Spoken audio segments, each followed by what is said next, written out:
وعلى آل الطيبين الطاهرين وأصحابه الراشدين المهديين. أما بعد فأعوذ بالله من الشيطان الرجيم. بسم الله الرحمن الرحيم.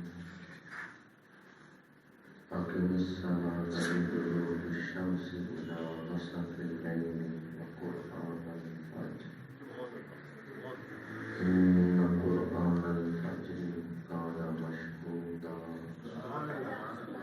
صدق الله مولانا العظيم.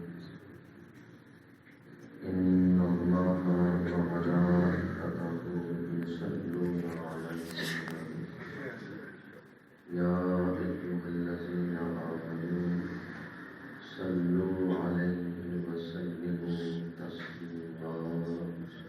الصلاة والسلام عليك يا رسول الله وعلى آلك وأصحابك يا نبي الله.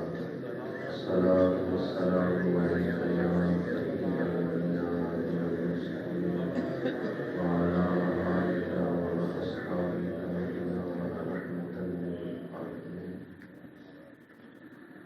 تمام تعریفیں ہر حمد اس ذات کے لیے جس کے سوا کوئی عبادت کے قابل نہیں ہے، جس کا کوئی شریک نہیں ہے.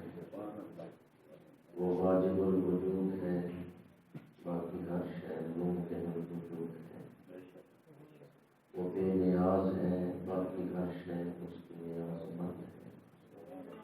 وہ خالق ہے، باقی ہر شے اس کی مخلوق ہے. اس نے ہمیں وجود عطا کیا، زندگی عطا کی، اسباب زندگی عطا کیا. جس زمین پر ہم زندگی گزار رہے ہیں، یہ زمین ہم نے نہیں بنائی، یہ اس کی مخلوق ہے. جس ہوا میں ہم سانس لے رہے ہیں، یہ ہم نے نہیں بنائی، یہ اللہ کی مخلوق ہے. جس روشنی میں ہم چل پھر رہے ہیں، یہ اللہ کی عطا ہے. اور جس غذا سے جسم کا نظام چلا رہے ہیں، یہ غذا اللہ کی عطا ہے. گنتی شروع کریں، گننا شروع کریں تو گنتی ختم ہو جائے گی. اللہ کی نعمتیں ختم ہو جائیں گی. ان نعمتوں میں سب سے بڑی نعمت وجود مصطفیٰ. بے شمار درود و سلام اس ہستی پاک پر جو ہمارے درود کے محتاج نہیں. اللہ ان پہ درود بھیج رہا ہے، اللہ کے فرشتے ان پہ درود بھیج رہے ہیں. ایک لمحے کے لیے بھی حضور پر درود کا سلسلہ رکتا نہیں. عرش پہ تازہ چھیڑ چھاڑ، فرش پہ ترفا دھوم دھام، کان جدھر لگائیں گے ایک داستان. حمد و ثنا کے بعد حضور کی آل پر، آپ کے اصحاب پر، آپ کی امت کے اولیاء پر اللہ بے شمار رحمتوں کا نزول فرمائے. دنیا میں ہمیں ان کے نقش قدم پر چلنے کی توفیق فرمائے، اور آخرت میں ہمیں ان صالحین کی معرفت عطا فرمائے. اللہ تعالیٰ کا شکر ہے جس نے ہمیں درس قرآن مجید کی سعادت افروز محفل میں حاضری کی توفیق عطا فرمائے. مسجد کا پاکیزہ ماحول ہے، علماء بزرگ تشریف فرما ہے، برکتوں والا سماں ہے. فاضل جلیل استاد العلماء شیخ القدیم صدر قرآن حضرت علامہ صداقت علی کلوی صاحب تشریف فرما ہے. جس جگہ ہم بیٹھے ہیں یہ برکتوں والی جگہ ہے. جب سے یہ مسجد بنی ہے کتنی اذانیں یہاں ہو رہی ہیں، کتنی نمازیں اس جگہ پہ پڑھی جا رہی ہیں.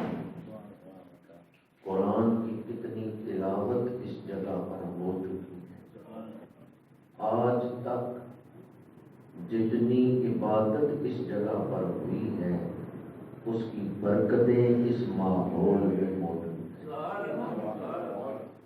آپ لوگ عام جگہ پر نہیں بیٹھے ہوئے، یہاں روزانہ اذان دی جاتی ہے، سجدے ہوتے ہیں، قرآن پڑھا جاتا ہے، آپ بابرکت جگہ پہ بیٹھے ہوئے ہیں، اور جب یہاں سے واپس اپنے گھروں کی طرف لوٹیں گے تو خالی ہاتھ نہیں جائیں گے، بڑی برکتیں اپنے ساتھ لے گے۔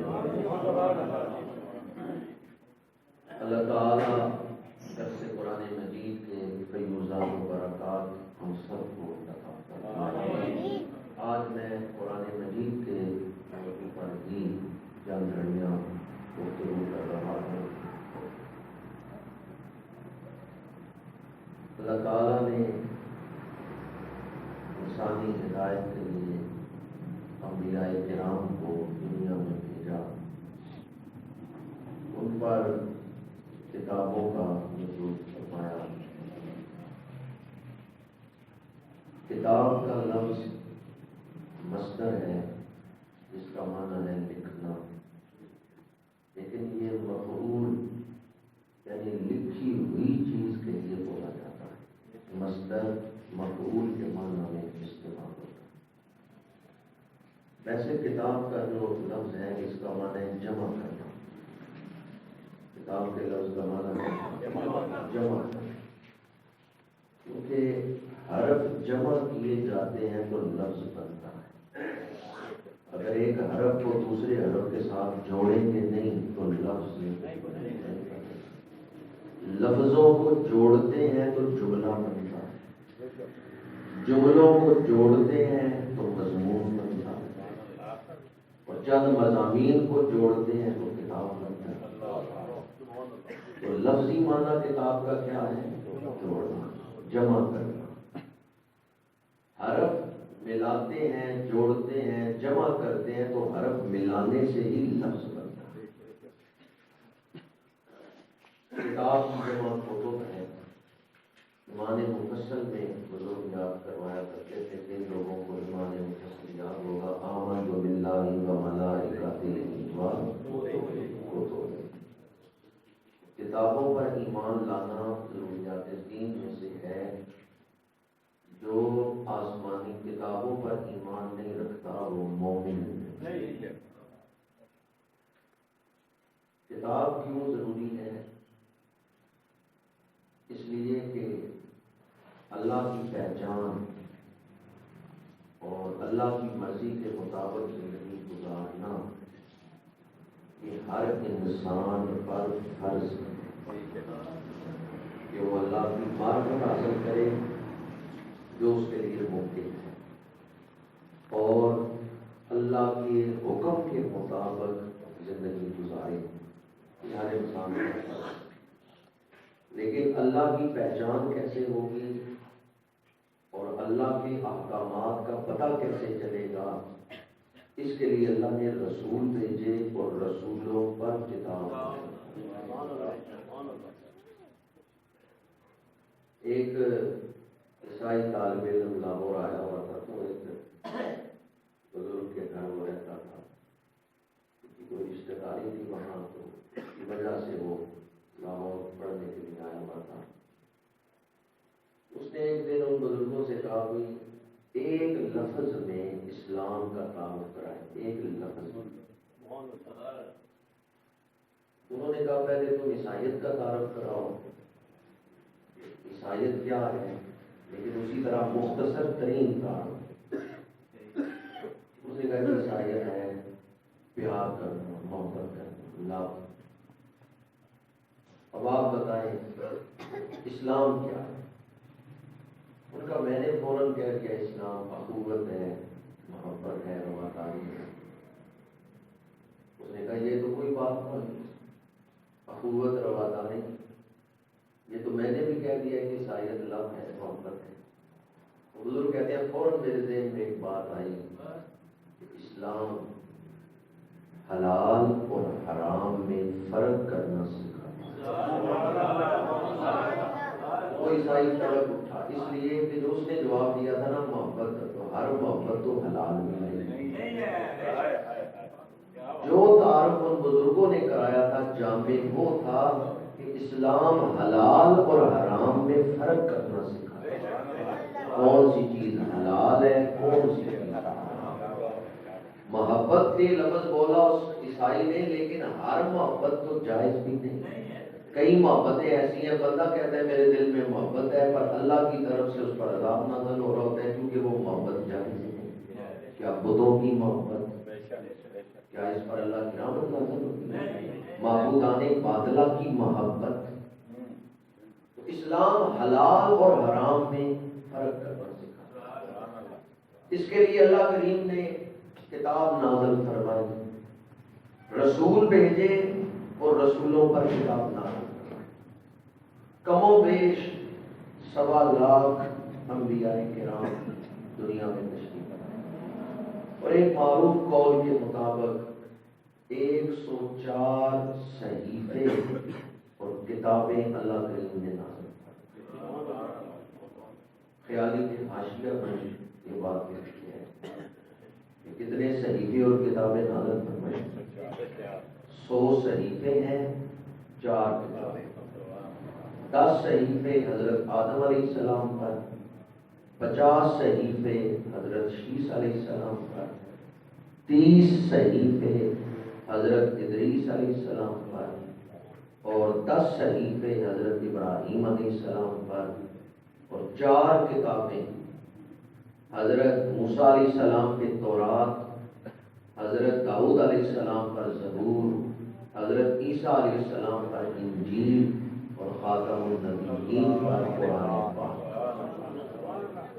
یہ ایک معروف قول میں نے آپ کو سنایا ہے، لیکن بعض بزرگ فرماتے ہیں بلا تعین عدد، جس طرح ہم یہ مانتے ہیں کہ کم و بیش 1.25 لاکھ نبی اللہ نے بھیجے، تو کم و بیش کہتے ہیں کہ حقیقی تعداد اللہ بہتر جانتا ہے، تاکہ کسی کو ماننے سے ہم معلوم نہ رہیں۔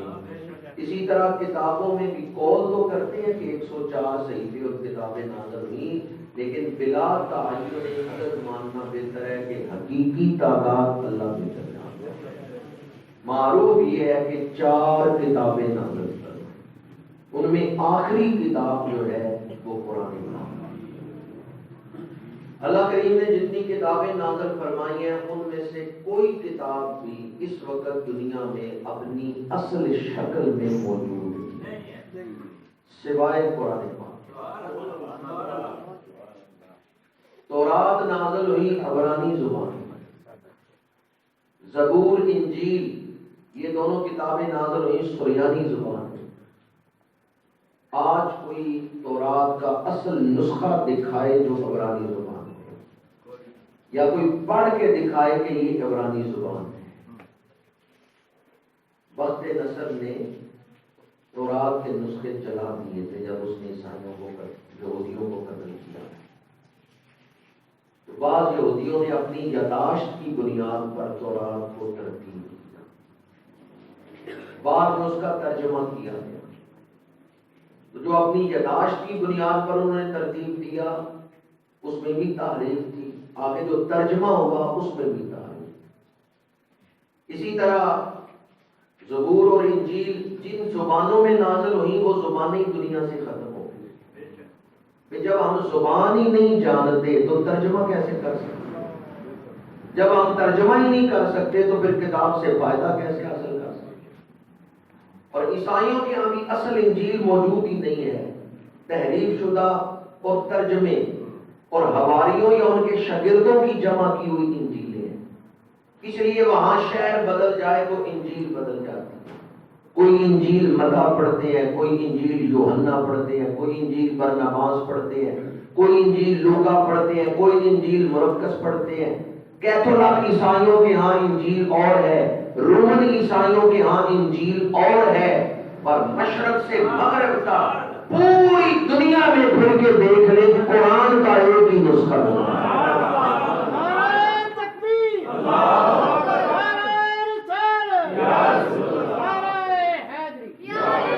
ویسے زبان و ادب کو بیان کرنے والے کہتے ہیں 500 500 سالوں کے بعد زبان بدل جاتی ہے، زبان میں بڑی تبدیلی آ جاتی ہے. آپ 200 سال پرانی اردو پڑھ کے دیکھیں، آپ پریشان ہو جائیں گے.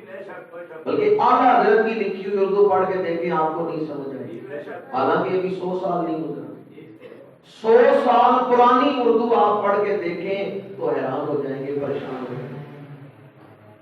لیکن 500 سال بعد تو زبان میں بڑی تبدیلی آ جاتی ہے. 1400 سال گزر گئے، قرآن جس زبان پہ نازل ہوا ہے وہ زبان بھی محفوظ ہے، قرآن بھی محفوظ ہے. اس وقت دنیا میں صرف قرآن ایسی آسمانی کتاب ہے جو اپنی اصل شکل میں محفوظ ہے. قرآن مجید کے علاوہ کوئی اور آسمانی کتاب اپنی اصل شکل میں موجود نہیں ہے. ایک انفرادیت تو یہ ہے، قرآن مجید کو کتاب الہی ثابت کرنے کے لیے ہمارے نوجوانوں کے پاس یہ دلیل ہونی چاہیے. کوئی غیر مسلم ہی آپ سے پوچھ بیٹھے تو آپ اس کو یہ بات دلائل سے ثابت کر سکتے ہیں. آسمانی کتابوں میں اس وقت صرف قرآن. دوسری چیز، قرآن نے جو پیشن گوئیاں کی تھیں وہ پیشن گوئیاں اسی طرح پوری. قرآن کی کتاب الہی ہونے پر دلیل، قرآن نے جو فرمایا نا اس طرح ہوگا اسی طرح ہوا ہے. میرے آقا کریم دشمنوں سے صلح کر کے آئے ہیں، صلح ہونے دشمنوں کی شرطیں مان کے صلح کر کے آئے ہیں. بعض لوگوں نے اس وقت سمجھا کہ شاید یہ اسلام کی کمزوری ہے کہ مسلمان دشمنوں کی شرطیں مان کے صلح کر رہے ہیں. اور اللہ کریم نے اس دن فتح کی بشارت، اِنَّا فَتَحْنَا لَكَ فَتْحًا مُبِينًا. مکہ بعد میں فتح ہوا ہے، سورہ فتح پہلے نازل ہوئی. سورہ فتح جس میں اللہ کریم نے فتح کی بشارت دی ہے وہ پہلے نازل ہو گئی. ہم نے آپ کو روشن فتح دی. جس طرح قرآن نے کہا تھا اسی طرح ہوا. ابو لہب کے بارے میں قرآن نے کہا یہ پکا کافر ہے، کلمہ نہیں پڑھے گا، کفر پہ مرے گا، دوزخ میں جائے گا. اور فرمایا تبت یدا ابی لہب وتب ما اغنی عنہ مالہ وما کسب سیصلی نارا. ان الفاظ میں یہ پیشین گوئی ہے کہ یہ دوزخ تک پہنچے گا، ان قریب دوزخ میں جائے گا، ان قریب آگ کے عذاب میں مبتلا ہوگا. معاذ اللہ سمع معاذ اللہ ابو لہب جھوٹ موٹ کلمہ پڑھ لیتا، اسلام کی پیشن گوئی، قرآن کی پیشن گوئی کو غلط ثابت کر دیا. قرآن نے جو کہا تھا میں دوزخ میں جاؤں گا، میں نے تو کلمہ پڑھ لیا، میں تو مسلمان ہو گیا ہوں، جنت مسلمانوں کے لیے. لیکن اس نے جھوٹ موٹ بھی کلمہ کیوں نہیں پڑھا؟ اس لیے کہ جس نے قرآن نازل کیا ہے دل بھی اس کے ہاتھ ہے. اس نے پہلے دل پہ مہر لگا دی ہے کہ اب یہ بدبخت معلوم ہے. ختم اللہ علی قلوبہم. قرآن کی کتاب الہی ہونے پر جو دلائل ہیں ان میں سے ایک دلیل تو میں نے دی کہ قرآن محفوظ ہے. دوسری دلیل قرآن نے جو پیشن گوئیاں کی وہ اسی طرح اور کہیں پیشن گوئیاں ان کی طرف نہیں جا. قرآن مجید نے ایک خبر دی، سورہ یونس میں ہے، جب اللہ کریم نے فرعون کو اس کے لشکر کو غرق کیا دریائے نیل میں، تو فرعون کی لاش کو بچایا ہے. سورہ یونس پڑھ کے دیکھیں، اللہ کریم نے فرمایا ہم تیری لاش، تیرے بدن کو عبرت کا نشان. مسلمان کہتے تھے فرعون کی لاش محفوظ ہے. غیر مسلم ہم سے پوچھتے تھے کہ قرآن کہتا ہے کہ اللہ نے فرعون کی لاش کو نشان عبرت بنایا، محفوظ ہے، تو کہاں ہے اس کی لاش؟ قربان جاؤں اللہ کی قدرتوں پر. غیر مسلموں نے دریافت بھی کر 1907 میں پھر غیر مسلموں نے تحقیق کر کے کہا یہ فرعون کی لاش آج موجود ہے. فرعون کی ممی جو ہے، فرعون کی ڈیڈ باڈی جو ہے، اس کو لوگ ٹکٹ لگا کے جا کے دیکھتے بھی ہیں. برٹش میوزیم میں بھی اسے رکھا گیا ہے، وہاں بھی لوگ اس کو دیکھتے رہے. قرآن نے کہا تھا فرعون کی لاش کو اللہ نے نشان عبرت بنایا، وہ محفوظ ہے. اس وقت لوگوں کو پتہ نہیں تھا کہاں محفوظ. لیکن کچھ وقت گزرا ہے، اللہ نے قرآن کی سچائی کو ظاہر کر دیا، فرعون کی لاش لوگوں کی آنکھوں کے سامنے لائی۔ اب بھی اگر کوئی قرآن کی عظمت شان کو نہ سمجھے تو اس کی عقل میں ماتم بھی کیا جا سکتا۔ جس دور میں قرآن نازل ہوا ہے اس دور میں فزکس، کیمسٹری، بیالوجی، سائنسی علوم نہیں پڑھائے جاتے، لیکن قرآن نے جو علوم بیان کیے ہیں آج سائنس ان کی تصدیق کر رہی ہے، اور متعدد دلائل ہیں قرآن مجید کے کتاب الہی ہونے پر۔ ایک نقطہ عرض کر رہا ہوں، مجھے درس قرآن پاک کی محفل ہے اور قرآن سمجھنے کے لیے ہم سب یہاں حاضر ہوتے ہیں۔ قرآن مجید غیر مخلوق ہے، کلام نفسی غیر مخلوق ہے، ہم مخلوق ہیں۔ ہم کیا ہیں؟ مخلوق۔ قرآن مخلوق کی اوقات ہے، غیر مخلوق کی شان کو سمجھ۔ ہم مخلوق ہیں، قرآن اللہ کی صفت کلام ہے، غیر مخلوق ہے۔ اس لیے حضرت سعد بن عبداللہ تستری رحمۃ اللہ تعالی علیہ فرماتے ہیں قرآن کے ایک حرف کو سمجھنے کے لیے، ایک حرف کو سمجھنے کے لیے اگر 1000 عقلیں دی جائیں، 1000 عقلیں قرآن کے ایک حرف پر لگ جائیں، وہ 1000 عقلیں مصروف عمل رہے، ایک حرف کے اندر جو خزانے چھپے ہوئے ہوں تک نہیں پہنچ۔ قرآن مجید ایک ہے، قرآن کا ظاہر حرف لفظ جو صفوں کے اوپر آیتیں لکھی ہوئی ہیں، ان لفظوں کو مسلمان بھی دیکھتے ہیں، غیر مسلم بھی دیکھتے ہیں، عاشق بھی دیکھتے ہیں، منافق بھی دیکھتے ہیں، ان کو ہر کوئی دیکھ سکتا ہے۔ یہ جو لفظ ہے قرآن کے، ان کو ہر کوئی پڑھ سکتا ہے، غیر مسلم بھی پڑھ سکتے ہیں، مسلمان بھی پڑھتے ہیں، غیر مسلم بھی۔ یہ ورق کے اوپر جو لفظ لکھے ہوئے ہیں، حرف لکھے ہوئے ہیں، ان کو ہر کوئی دیکھ سکتا ہے، پر ان لفظوں کے اندر جو حقیقت چھپی ہوئی ہے اس حقیقت تک ہر کسی کی نظر نہیں پہنچ سکتی، اس حقیقت تک ہر کسی کی نظر نہیں پہنچ سکتی۔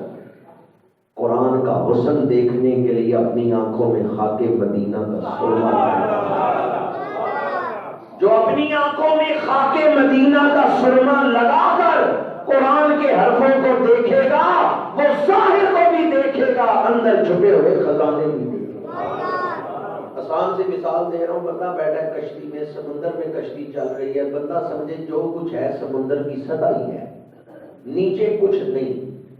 وہ بندہ 10 سال بھی سمندر کی سطح پہ چلتا رہے، موتی نکال سکتا ہے، کیونکہ وہ تو سمندر کی سطح کو سب کچھ سمجھتا ہے۔ وہ سمجھتا ہے سمندر کے پانی کے اوپر جو سطح ہے یہ سب کچھ ہے، اس کا اس پر تو ایمان ہی نہیں ہے کہ نیچے اندر تہ میں کوئی خزانے بھی ہے۔ جس کا ایمان ہوگا اس پر، یا جس کو علم ہوگا اس حقیقت کا کہ سمندر کی سطح ہی سب کچھ نہیں، اندر بھی کچھ نہیں، وہ پھر اندر اترے گا تو موتی نکالے گا، اور جتنی گہرائی میں جائے گا اتنے موتی نکالے گا۔ اس پر یہ اذکار قرآن کی گہرائی میں اترے انتہا نہیں نظر آئی، کیونکہ میں پہلے عرض کر چکا ہوں ہم مخلوق ہیں، قرآن غیر مخلوق ہے۔ قرآن کے اندر اترے، قرآن آپ کو ایک نظر عطا کرے گا، قرآن آپ کو ایک طاقت عطا کرے گا، قرآن آپ کو ایک نور عطا کرے گا، پر کوئی شوق تو دل میں پیدا کرے کہ قرآن کے اندر جو طاقت روحانیت ہے، قرآن کے اندر جو نور ہے، قرآن کے اندر جو خزانہ ہے، میں نے وہ حاصل کرنا، کسی دل میں اس کی تڑپ تو ہو۔ اس سے بھی آسان ترین مثال دے رہا ہوں، آپ نے بازار سے پھل خریدا، آپ نے پھل خریدا، اس پھل کا ایک چھلکا ہے، ایک اس کے اندر مغز ہے، جو چھلکے کوئی سب کچھ سمجھے، وہ مغز تک نہیں پہنچے گا۔ اس لیے قرآن مجید کی حقیقت امام ربانی سیدنا مجدد الفسانی رحمۃ اللہ تعالی علیہ نے مکتوبات شریف میں لکھا ہے کہ سلوک کی منزلیں طے کرنے سے پہلے قرآن پڑھے تو اور مزہ آتا ہے، سلوک کی منزلیں طے کر کے قرآن پڑھے تو اور مزہ آتا ہے۔ خود قرآن پڑھے تو اور مزہ آئے گا، کسی کے پڑھانے پر پڑھے تو اور مزہ آئے گا۔ جس شاگرد کا استاد ہی نہ ہو اس کا ذہن کیسے کھولے گا؟ آج کے دور کا المیہ یہ ہے کہ ایک تو ہمارا استاد کوئی نہیں، دوسرا ہم کسی کو استاد ماننے پر بھی تیار ہیں۔ چلو رہنمائی نہیں ہے تو کسی ایک تو اندھے ہے، دوسرا کسی کا ہاتھ پکڑنے پر بھی تیار نہیں۔ اندھا کہ نہیں میں نے کسی کا ہاتھ نہیں پکڑنا، میں نے خود ہی سڑک پار کرنی ہے، تو کتنی خطرناک بات ہے۔ قرآن مجید فرقان حمید اپنے اندر جو خزانے رکھتا ہے، دنیاوی اخروی دونوں جہان کی کامیابیاں قرآن کے اندر۔ کوئی سوال ایسا نہیں جس کا جواب قرآن کے پاس نہیں، کوئی الجھن ایسی نہیں قرآن جس کو سلجھا نہ سکے، کوئی بیماری ایسی نہیں جس کی شفا قرآن کے اندر نہیں۔ قرآن مجید کی ایک آیت مبارک ہے فَاذْكُرُونِی أَذْكُرْكُمْ وَاشْكُرُوا لِی وَلَا تَکْفُرُونَ۔ تفسیر نہیں بیان کر رہا، صرف ایک نقطہ اپنے موضوع کے متعلق۔ حضرت علامہ جلال الدین سیوطی رحمۃ اللہ تعالیٰ علیہ لکھتے ہیں کہ تیزی سے قرآن پڑھتے ہوئے نہ گزر جا، ذرا ٹھہر، ذرا غور کر اس آیت پر، تیرے رب نے کیا کہا ہے؟ تو میرا ذکر کر، میں تیرا ذکر کر۔ یہ بات میں آپ کو سنانا چاہتا تھا جو علامہ سیوطی نے فرمایا، تیزی سے نہ گزر جا آیت پڑھ کے، ذرا ٹھہر، ذرا غور کر کہ تیرے رب نے فرمایا کیا ہے۔ یہ عزت، یہ شان فرشتوں کو نہیں بخشی کہ تم میرا ذکر کرو تو میں بھی تمہارا ذکر کروں گا، یہ عزت بخشی ہے تو اے رسول اللہ کے غلاموں تمہیں عزت بخشی ہے کہ تم میرا ذکر کرو میں تمہارا ذکر کروں۔ نعرہ تکبیر، نعرہ رسالت، نعرہ رسالت، شان صاحب قرآن۔ میں کہہ سکتا ہوں کہ ابھی آپ نے اللہ کا ذکر کیا ہے تو اللہ نے بھی آپ کا ذکر کیا۔ علی صاحب نے، علی مدر صاحب نے نعرہ بلند کیا، نعرہ تکبیر، آپ نے کہا اللہ اکبر۔ اللہ اکبر اللہ کا ذکر ہے یا نہیں ہے؟ قرآن تو کہتے ہیں اللہ کا ذکر کرو، اللہ تمہارا ذکر کرے گا۔ میں نے دیکھا بعض لوگوں نے تو نعرہ تکبیر کا جواب دیا، بعض خاموش ہی رہے ہیں کہ آپ پسند نہیں کرتے اللہ۔ نعرہ تکبیر، نعرہ تکبیر، نعرہ رسالت، نعرہ رسالت، نعرہ رسالت۔ تین دفعہ نعرہ رسالت میں نے اس لیے لگوایا کہ حضور کا ذکر بھی اللہ کا ہی ذکر ہے، حضور کے ذکر کو اللہ نے اپنا ذکر بنا دیا۔ میں عرض یہ کر رہا تھا کہ قرآن مجید سمجھنا ہے تو علامہ سیوطی کے اس لفظ کو یاد رکھیں، تیزی سے پڑھ کے نہ گزر جائیں، ذرا ٹھہر کے غور کریں کہ اللہ نے فرمایا کیا۔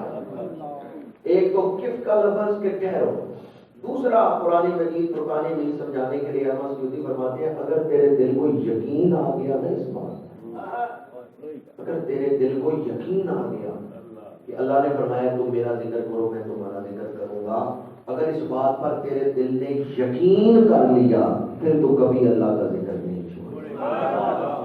پتا چلا یقین عمل کروا لیتا ہے۔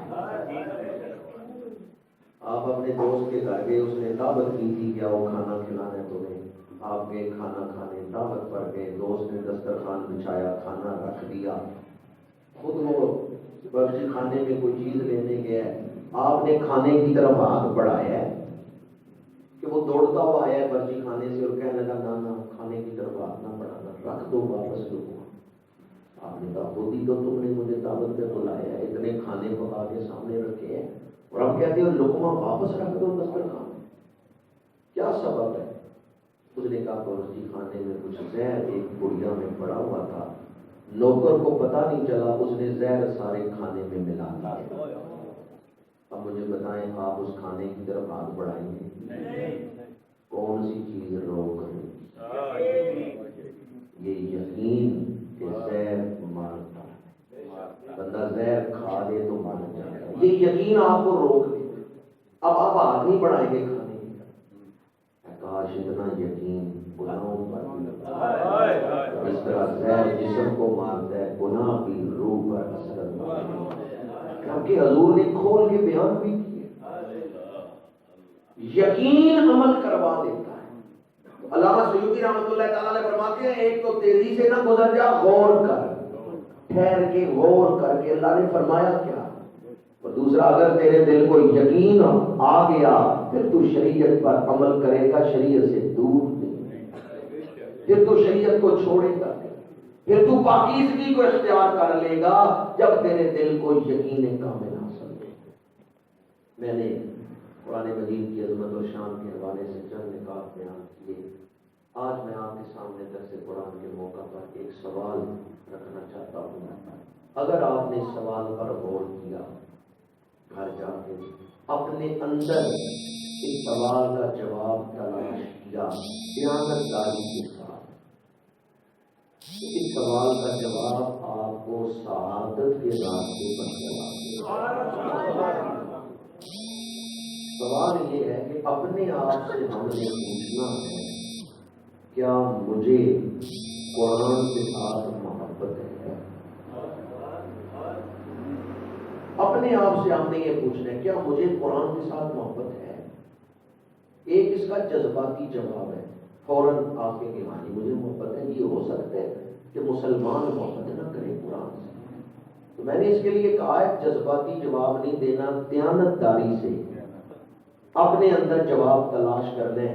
نشانیاں میں بتا دیتا ہوں، اگر وہ نشانیاں اندر پائی جاتی ہیں تو پھر محبت ہے، اگر وہ نشانیاں نہیں پائی جاتی تو پھر اپنے آپ کو دھوکہ نہ دیں کہ مجھے محبت ہے.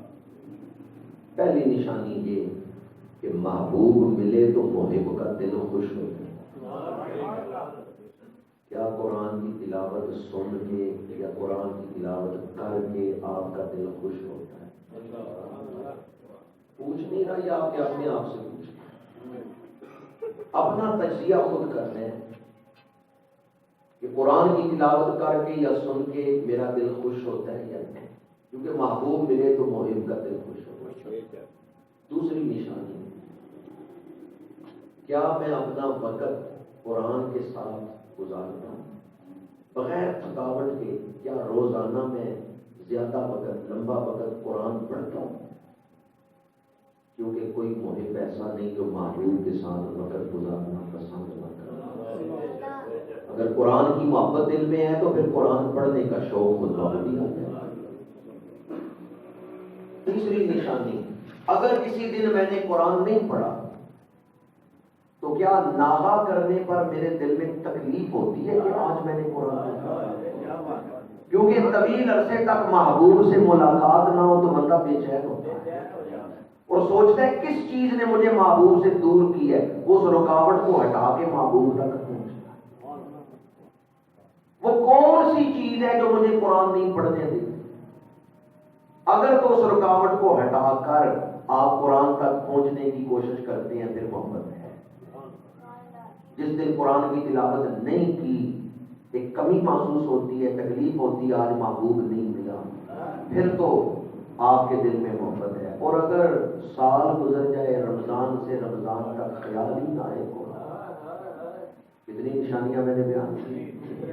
چوتھی نشانی اپنی زندگی کے چھوٹے یا بڑے معاملات میں کیا میں قرآن سے مشورہ لیتا ہوں کہ اب مجھے کیا کرنا چاہیے. بڑے معاملات میں بھی چھوٹے معاملات، کیا اپنی زندگی کے معاملات میں کوئی قدم اٹھاتے ہوئے میں قرآن سے پوچھتا ہوں، قرآن سے مشورہ لیتا ہوں کہ اب مجھے کس طرح قدم اٹھانا ہے. پانچویں نشانی کیا میں قرآن کے حکم کی اطاعت کرتا ہوں یا پرواہ ہی نہیں. اگر تو قرآن کے حکم کی اطاعت کرتا ہوں، مانتا ہوں، عمل کرتا ہوں، جو قرآن نے کہا وہ میں نے اپنا لیا، پھر تو دل میں محبت ہے. اور اگر قرآن کے حکم کی پرواہ ہی نہیں، سچی محبت ہو تو آدمی محبوب کے حکم کا انتظار نہیں کرتا، وہ تو محبوب کے اشارے پر ہی چھوڑ گیا، وہ تو محبوب کے اشاروں کو سمجھتا ہے. اور اگر محبوب حکم دے محب پرواہ ہی نہ کرے، سچی محبت ہے. کتنی نشانیاں میں نے بیان کی؟ یہ 5 نشانیاں اپنے ذہن میں رکھنی ہے، خود اپنا تجزیہ کرنا ہے اور ان نشانیوں کو سامنے رکھ کے دیانتداری سے فیصلہ کرنا ہے۔ اگر اندر محبت نہیں، ایمان ہے، ابتدائی درجے کی محبت ہے، لیکن یہ 5 نشانیاں نہیں ہیں، تو پھر محبت ناقص ہے۔ جتنی نشانیاں ہیں اتنی محبت ہے، جتنی نشانیاں نہیں اتنی محبت نہیں ہے، اتنی محبت ناقص ہے۔ کیا قرآن پڑھنے سے دل خوش ہوتا ہے؟ کیا میرا وقت روزانہ قرآن کے ساتھ گزرتا ہے؟ کیا قرآن نہ پڑھنے پر میرا دل دکھتا ہے کہ آج قرآن نہیں پڑھا؟ کیا میں قرآن سے مشورہ لیتا ہوں؟ کیا میں قرآن کے حکم پر عمل کرتا ہوں؟ اگر یہ 5 نشانیاں آپ غور کریں گے اور دیانتداری سے، دوبارہ عرض کر رہا ہوں، اگر یہ نشانیاں نہیں پائی جاتی تو ہم اپنا قصور مان لیں یا اللہ غلطی ہوئی، کیونکہ بندہ جب تک قصور نہ مانے وہ قصور کو دور کرنے کی کوشش نہیں کرے۔ اگر نہیں ہے اندر یہ نشانیاں تو محبت ناقص ہے، ایمان تو ہے، اس کی وجہ سے ابتدائی درجے کی محبت ہے، لیکن محبت ناقص ہے۔ اگر یہ نشانیاں نہیں پائی جاتی تو اپنا قصور مان لے۔ جو بندہ قصور مان لیتا ہے پھر وہ غلطی کو دور کرنے کی کوشش کرتا ہے، اور جو کہے میں ہے ہی ٹھیک، میرے اندر غلطی ہے ہی نہیں، وہ غلطی دور ہی نہیں کرے گا۔ میں کیوں کہہ رہا ہوں کہ ان نشانیوں پہ غور کریں؟ اس لیے اللہ کے رسول نے فرمایا ہے، حدیث پاک ہے، جو شخص یہ کہے مجھے اللہ اور اس کے رسول سے محبت ہے، تم یہ دیکھو اسے قرآن سے محبت ہے۔ اگر اسے قرآن سے محبت ہے تو پھر اپنے دعوے میں وہ سچا ہے، پھر اسے اللہ سے بھی اللہ کے رسول سے بھی محبت ہے، اور اگر اسے قرآن سے محبت نہیں پھر وہ اپنے دعوے میں خود رسول اللہ صلی اللہ علیہ وسلم نے اپنی محبت کی نشانی کس چیز کو قرار دیا کہ جو میرے ساتھ محبت کرتا ہے وہ میرے اوپر نازل ہونے والی کتاب سے بھی محبت کرتا ہے۔ زندہ رہنے کے لیے سانس لینا بڑا ضروری ہے، کھانا پینا بڑا ضروری ہے۔ آج کے درس قرآن مجید میں اگر یہ ایک جملہ ہی آپ کے دل تک پہنچ گیا تو میرے سفر کا مقصد پورا۔ ہمارے لیے کھانا پینا، سانس لینا بڑا ضروری ہے، لیکن کھانے پینے سے اور سانس لینے سے زیادہ ضروری قرآن اور صاحب قرآن کی محبت۔ یہ سانس تو ایک دن رک ہی جائے، کتنا عرصہ چلے گا، لیکن اگر یہ محبت والا خزانہ دل میں ہوگا، قرآن اور صاحب قرآن کی محبت، تو پھر روح کے اندر وہ طاقت ہوگی، روح جسم سے نکلے گی، فرشتے سلوٹ کرنے کے لیے، فرشتے سلام کرنے کے لیے۔ ہمارے لیے، انسان کے لیے کھانا پینا، سانس لینا بڑا ضروری ہے، پر مومن کے لیے ان ساری چیزوں سے زیادہ قرآن اور صاحب قرآن کی محبت۔ دوبارہ عرض کر رہا ہوں، اپنا تجزیہ ضرور کریں آج کے سوال پر، اپنے اندر جواب تلاش کریں، میرے اندر کتنی نشانیاں پائی جاتی ہیں، کتنی نہیں پائی جاتی، جو نہیں پائی جاتی اس قصور کا اعتراف کر کے ارادہ کریں۔ اور حضور کی ایک دعا میرے حاشیے خیال میں ہو رہی ہے، مسند امام احمد میں یہ حدیث پاک ہے، اور کئی کتابوں میں، کتاب الاذکار میں بھی ہے۔ محدثین نے تو اس کو غم دور کرنے کی جو وظائف ہے ان میں نقل کی ہے، لیکن اس میں قرآن کا ذکر ہے، اس لیے میں اس دعا کو آپ کے سامنے بیان کر رہا ہوں۔ میرے آقا کریم نے فرمایا جو یہ دعا مانگے گا اللہ اس کے سارے غم دور کرے گا۔ میں جو موضوع بیان کر رہا تھا نا، قرآن کی محبت، اس دعا میں وہ چیز مانگی گئی ہے۔ اگر کسی کی یہ دعا قبول ہو گئی اس کے سارے غم بھی دور ہو جائیں گے، اور اس کو ایسی سعادت مل جائے گی جو کبھی بدبختی میں تبدیل نہیں، ہمیشہ کے لیے سعادت۔ کیا خیال ہے، ایسی دعا ہمیں مانگنی چاہیے جس سے غم بھی دور ہو جائے؟ مسند امام احمد میں الفاظ ہے الا اذهب اللہ غمہ، اللہ اس کے غم کو دور کر دے گا جو یہ دعا پڑھے۔ یہ کون وعدہ کر رہے ہیں کہ غم دور ہو؟ اللہ کے رسول وعدہ کر رہے ہیں، حضور فرما رہے ہیں کہ جو یہ دعا پڑھے گا اس کے سارے غم دور ہو جائیں گے، غم بھی دور ہو جائیں گے اور قرآن کی محبت ملے گی تو ابدی سعادت حاصل ہو جائے گی، ایسی سعادت جو ہمیشہ اس کو حاصل ہے۔ آج مسجد کے پاکیزہ ماحول میں علماء اور بزرگوں کی موجودگی میں بیٹھ کے مل کے ہم وہ دعا نہ پڑھیں؟ درس قرآن مجید کے منتظمین جو ایک طویل عرصے سے 12-13 سال ہو گئے درس قرآن مجید کا انتظام کر رہے ہیں اور بہت کچھ اس حوالے سے ان کی کوششیں ہیں. میں جتنا خراج تعظیم پیش کروں گا میں ان تمام منتظمین کو جو درس قرآن مجید کے حوالے سے کوئی بھی ڈیوٹی دے رہے ہیں. اور آج میں گزارش کروں گا اگر اس دعا کو لکھوا کے فوٹو اسٹیٹ کرا کے آپ تقسیم کر دیں گے تو آپ نے بڑے سینوں میں عشق اور محبت کے چراغ روشن کر. مجھے امید ہے کہ میری اس گزارش پر آپ کو دعا لکھوانی ہو تو حضرت شاہ الحدیث صاحب سے لکھوا لیں, مجھے حکم دیں, میں آپ کو لکھ کے دے دوں گا, لیکن فوٹو اسٹیٹ آپ نے خود ہی کروا کے تقسیم کریں. آئیں اللہ تعالیٰ کی بارگاہ میں وہ دعا مل کے پڑھے تو حضور نے سکھائی ہے. اعوذ باللہ من الشیطان الرجیم, بسم اللہ الرحمن الرحیم, اللہم انی عبدک و ابن عبدک و ابن امتک ناصیتی بیدک مادن فیا قضاؤک مادن فیا حکمک وعدل فیا قضاؤک اسألک بکل اسم هو لک سمیت بہ نفسک انزلتہ فی کتابک او علمتہ احدا من خلقک او استأثرت به فی علم الغیب عندک ان تجعل القرآن ربیع قلبی ونور صدری وجلاء حزنی وذہاب ہمی.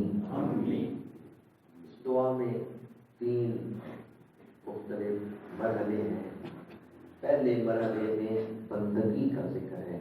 یا اللہ میں تیرا بندہ, میرا باپ میری ماں وہ تیرے بندے ہیں. میرا باپ تیرا غلام ہے, میری ماں تیری غلام ہے, میری پیشانی تیرے ہاتھ میں ہے, میری زندگی کا نظام تیرے حکم سے چلتا ہے, اور میرے بارے میں تو نے جو کچھ فیصلہ کیا ہے وہ ہے انصاف ہے. یا اللہ تو نے میرے اوپر کوئی ظلم نہیں, تو نے ہے انصاف ہی فرمایا ہے, اور تو نے میرے اوپر تو تیرے حکم سے ہی میری زندگی کا نظام چل رہا ہے. دوسرا مرحلہ جو ہے اس میں تمام اسماء الہیہ کا ذکر ہے جن کا واسطہ دے کے دعا مانگی گئی ہے, اور ان اسماء الہیہ میں اسم اعظم بھی شامل ہے. حضور نے فرمایا اس اسم کے واسطے سے کوئی دعا کرتا ہے اللہ اس کی دعا کو قبول کرتا ہے. تو تمام اسماء کا ذکر ہے. یا اللہ ہر وہ نام جو تو نے اپنی ذات کے لیے پسند کیا, چاہے کتاب میں نازل کی ہے, چاہے کسی کو سکھایا ہے, چاہے اپنے غیب کے پردوں میں چھپا کے رکھا ہے, تیرے تمام ناموں کے وسیلے سے میں تجھ سے سوال کرتا ہوں.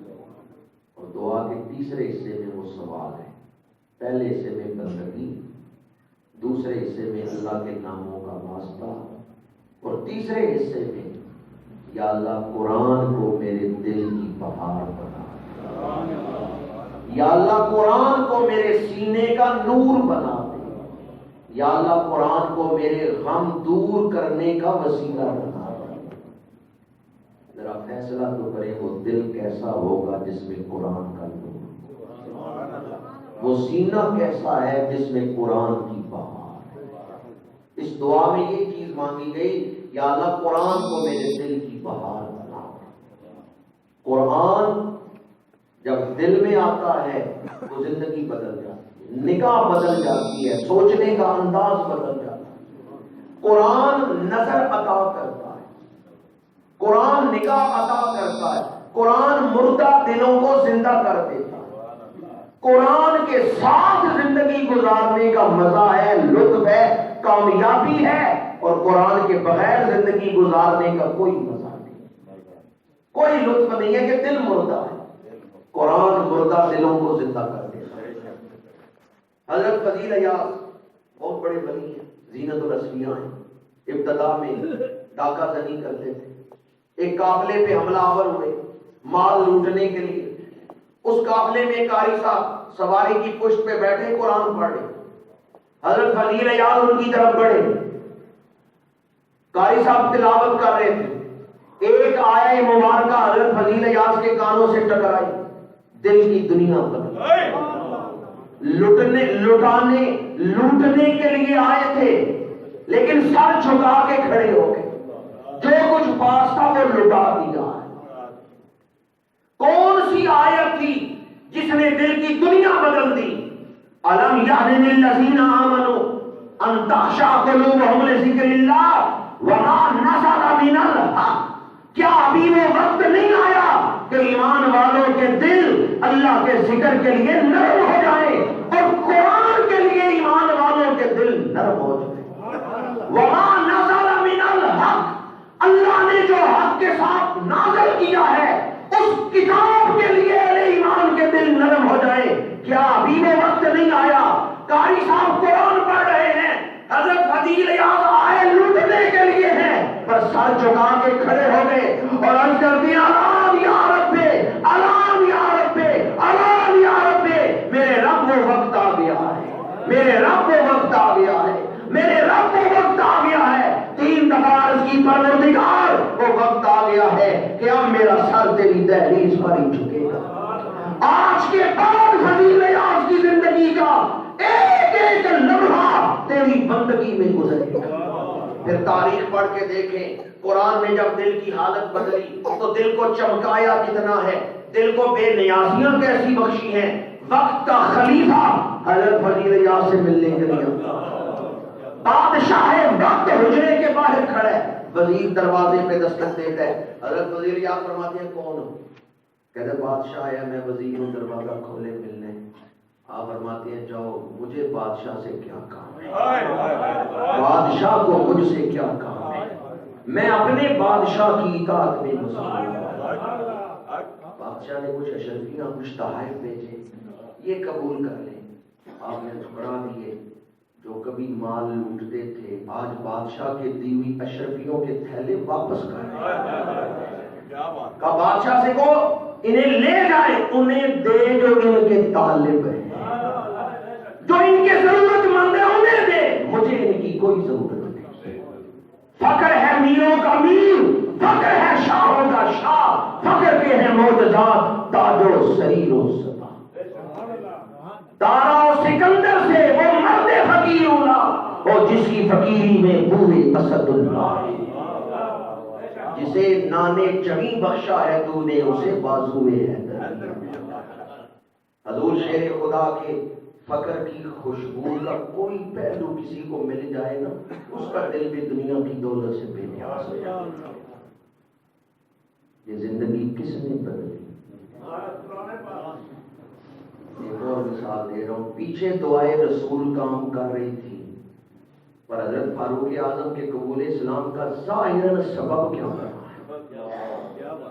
پیچھے تو دعائے رسول کام کر رہی ہے، پر حضرت فاروق اعظم کے قبول اسلام کا جو ظاہری سبب بنا ہے وہ یہی ہے، بہن قرآن پڑھ رہی ہے، بھائی بیٹھ کے رو رہا ہے۔ قرآن مجید کی آیات سن کے حضرت فاروق اعظم کے دل میں ایک نئی زندگی پیدا ہو۔ پہلے کسی اور ارادے کے ساتھ جا رہے تھے، اب حضور کے عشق میں ڈوب کے دروازے رسول کی طرف۔ یہ قرآن نے حضور کی محبت ڈال دی دل میں۔ دوبارہ کہہ رہا ہوں، پیچھے تو دعائے رسول ہی کام کر رہی ہے، پر ظاہر سبب یہ بنا ہے قرآن کی تلاوت نے عمر جیسا سپورٹ اسلام کو عطا۔ حضرت امام اعظم ابو حنیفہ رحمۃ اللہ تعالیٰ علیہ قرآن کی ایک آیت پڑھی، ساری رات روتے رہے. ایک آیت پڑھی، ساری رات دہراتے رہے آیت کو، روتے رہے. سورہ یاسین کی آیت مبارکہ تھی، وَامْتَازُوا الْيَوْمَ أَيُّهَا الْمُجْرِمُونَ. آج دنیا میں نیک اور بد سارے اکٹھے بیٹھے ہوتے ہیں. شادی کی محفل ہو یا نماز جنازہ ہو، نیک اور بد کاندھے سے کاندھا ملا کے کھڑے. کوئی نہیں کہتا کہ نیک الگ صفیں بنائیں گناہگار الگ بنائیں، ایسا کوئی نہیں کہتا. شادی کی محفل میں بھی نیک اور بد اکٹھے بیٹھے ہوتے ہیں، نمازی بے نمازی سب اکٹھے بیٹھے ہوتے ہیں. قیامت میں ایسا نہیں ہوگا، حشر کے میدان میں ایسا نہیں ہوگا. اس دن شہیدوں کی صفیں الگ ہوگی، نمازیوں کی صفیں الگ ہوں گی، صدیقوں کی صفیں الگ ہوں گی، صالحین اتقیاء غوث کتب ابدال ہر کسی کے درجے کے مطابق الگ الگ صفیں بنائی جائیں گی. اور مجرموں سے کہا جائے گا وَامْتَازُوا الْيَوْمَ أَيُّهَا الْمُجْرِمُونَ، اے مجرموں آج تم نیکوں سے الگ ہو، آج مجرموں کی صفیں الگ ہوگی. اب سنیں ہمارے امام الائمہ سراج الامہ امام اعظم ابو حنیفہ کیوں رو رہے تھے؟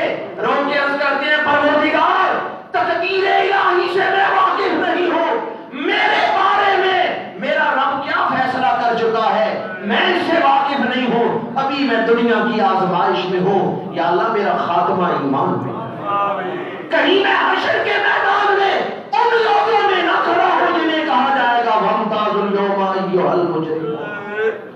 جنہ پر کے سر دے رکھیا پیر ترن.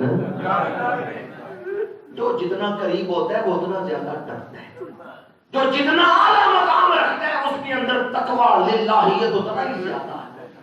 امام اعظم کا مقام بلند ہے، خشیت بھی اعلیٰ ہے، تقویٰ بھی اعلیٰ ہے، ڈر بھی اعلیٰ مقام. جو جتنا زیادہ قرب رکھتے ہیں اتنا زیادہ ڈرتے ہیں. امام اعظم ریش مبارک پکڑ کے کہتے ہیں پروردگار قیامت کے دن ابو حنیفہ بخشا گیا تو بڑے تعجب کی. حالانکہ میں کہتا ہوں امام اعظم کے درجے تو ہر لمحہ پڑھ رہے ہیں. ابھی ہم نماز پڑھیں گے کس طریقے پر جو قرآن اور حدیث پر غور کر کے امام اعظم نے ہمیں سکھایا ہے. آپ نے کسی کو نماز کا طریقہ سکھا دیا، جب تک وہ نماز پڑھتا رہے گا سکھانے والے کو ثواب ملتا رہے گا. تو امام اعظم نے جو طریقہ سکھایا قرآن اور حدیث کی روشنی میں، اس میں تو روزانہ کروڑوں نمازی نماز. امام اعظم کے درجے تو ہر لمحہ بلند ہو رہے ہیں. اور دوبارہ یہ کروں گا جو نزدیک ہوتے ہیں جو قریب ہوتے ہیں ان کا تقویٰ بھی اعلیٰ ہے. جنہ پر کے سر دے رکھیا پیر ترن ڈر. اگر امام اعظم اس قدر اللہ کی بارگاہ میں لرز رہے ہیں تو ہمیں کس طرح کھڑا ہونا چاہیے، ہمیں کس طرح پیش ہونا چاہیے. کوئی بات کہ جو غور کرے گا اس کے دل کی کیفیت بدل جائے. جو قرآن پر غور کرے گا وہ قرآن مجید. صحابہ کرام قرآن پڑھتے تھے تو اپنے آپ کو حشر کے میدان میں کھڑا محسوس کرتے تھے. وہ آیات پڑھتے جن میں حشر کا ذکر ہے تو اپنے آپ کو میدان حساب میں کھڑا محسوس کرتے. اس لیے ان کی کیفیات، ان کی عبادت، زہد، ورع وہ اعلیٰ ترین مقام پر. دعا گو ان کے قدموں کی خیرات. اللہ ہمیں غفلت سے نجات عطا. لوئے لوئے پر لے کڑیے جے تجھ پانڈا کرنا، شام پئی بن شام محمد کر جاندی نے. آج کی گفتگو میں نے درس قرآن کو موضوع رکھ کے کی ہے، کیونکہ درس قرآن کا مقصد یہی ہے کہ ہم قرآن سے تعلق جوڑیں. قرآن مجید کو موضوع بنا کے میں نے آج گفتگو کی. 5 نشانیاں بیان کی قرآن سے محبت کی، ان پر غور ہم نے خود کرنا ہے. ایک دعا میں نے آج پڑھائی ہے اور امید کرتا ہوں کہ وہ دعا ایک دفعہ نہیں آپ اللہ سے مانگیں گے. جس چیز کو حاصل کرنے کی خواہش ہوتی ہے بتا بار بار مانگیں. اس دعا کو اپنا وظیفہ بنا، ہر نماز کے بعد مانگیں، عاجزی آہوزاری کے ساتھ مانگیں.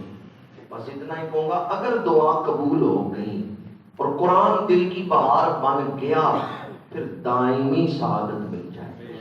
اس لیے اس دعا کی قدر کریں. یہ نہ دیکھیں چٹھی کس نے پڑھی ہے، ڈاکیا کون ہے، ڈاکیے کو نہ دیکھیں، یہ دیکھیں چٹھی ہے کس کی جو پڑھی گئی. یہ دعا اللہ کے رسول نے سکھائی. میری حیثیت تو ایک ڈاکیے کی جس نے حدیث کی کتاب سے دعا نکال کے آپ کو سنا دی، میری حیثیت تو صرف ایک ڈاکیے کی ہے۔ یہ دیکھیں دعا سکھائی کس نے، ان کی زبان مبارک سے الفاظ، اس دعا کو اپنا وظیفہ بنائیں۔ دونوں فائدے ہیں، اخروی بھی دنیاوی بھی، کیونکہ محدثین نے تو اس دعا کو غم دور کرنے کے جو وظائف ہیں ان میں ذکر کیا۔ کتاب الاذکار میں اسی مضمون کے تحت یہ دعا ہے، تو دنیا کے غم بھی دور ہو جائیں گے، آخرت کی دولت بھی مل جائے گی۔ روشنی پڑے، کسی دوست نے سوال کیا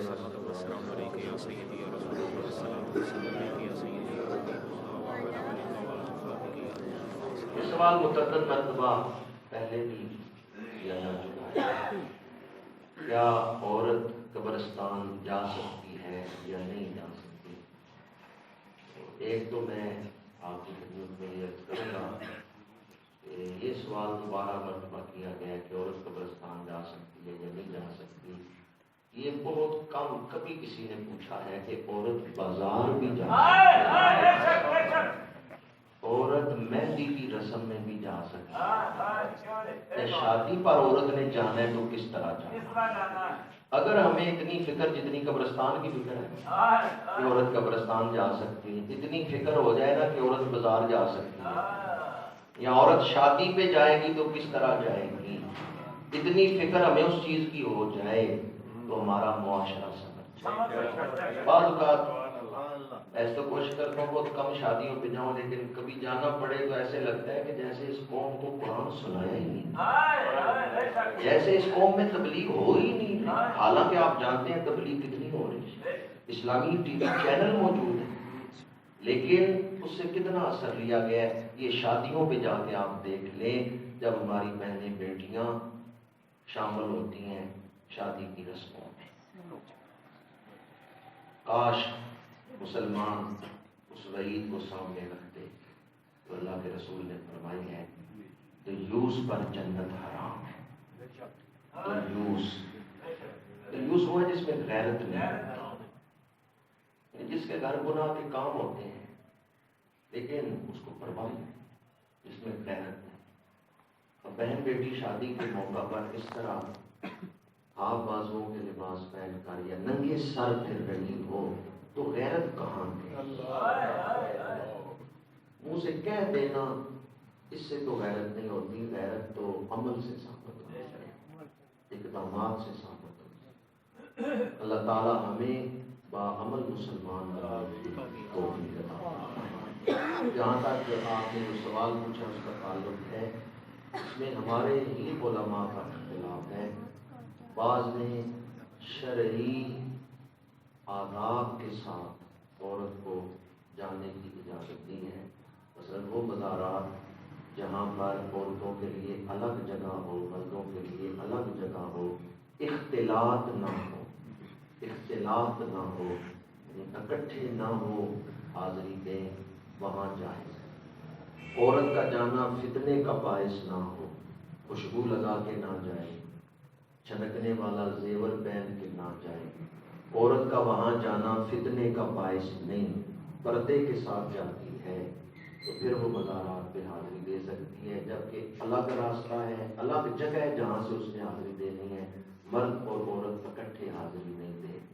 اگر کوئی شرعی پابندیوں کے ساتھ جائے تو اس کے لیے اجازت، اور بعض ہمارے ہی بزرگ ہیں انہوں نے مطلقاً اس کو سرے سے روکا ہے کہ عورت مزارات پہ حاضری نہیں دے سکتی، لیکن اس کے جواب کے حوالے سے اتنا ہی عرض کروں گا۔ یہ جو قبرستان جا کے دعا کرنی ہے، اس کی ایک روایت حضرت عائشہ صدیقہ رضی اللہ عنہا، ام المومنین نے قبرستان پڑھنے والی دعا حضور سے پوچھی تو حضور نے یہ دعا سکھائی۔ تو اگر عورت نے قبرستان جانا ہی نہیں تو حضور فرما دیتے کہ عائشہ آپ نے تو قبرستان جانا ہی نہیں، آپ کو دعا کی کیسے ہوئی؟ ام المومنین مکے آئی ہیں تو حضرت عبد الرحمن بن ابی بکر کے مزار پر گئی ہیں، اس سے بھی پتہ چلتا ہے کہ عورت کا مزار پہ جانا چاہیے۔ آپ اپنے بھائی کے مزار پر تشریف لیں۔ تو مشہور روایت جو آپ نے اکثر سنی ہوگی کہ حضور کی بارگاہ میں بھی اور حضرت سینہ صدیق اکبر کی بارگاہ میں بھی آپ حاضری دیتی رہیں سال کے بعد، اور حضرت فاروق اعظم کا مزار پاک بنا تو پھر بھی آپ آتی رہی ہیں، لیکن اب پردے کے اہتمام کے ساتھ۔ اللہ اکبر کبیرہ، مسلمان عورتیں قبروں سے بھی پردہ کریں، حاضری دی ہے، آ رہی ہیں لیکن پردہ کر، وہ ان کا مقام حجاب ہے۔ اور ہمارے یہاں آج کل کالج اور یونیورسٹیوں میں جو صورتحال ہے کہ جس قوم کو آپ نے مقصد سے دور کرنا ہے اسے بے حیا بنا، جو قوم بے حیا ہو جائے گی اس میں اقدار ختم ہو جائے گی۔ حیا اخلاق کی بنیاد ہے۔ اللہ تعالیٰ اس دور کے فتنوں سے ہمیں وما علینا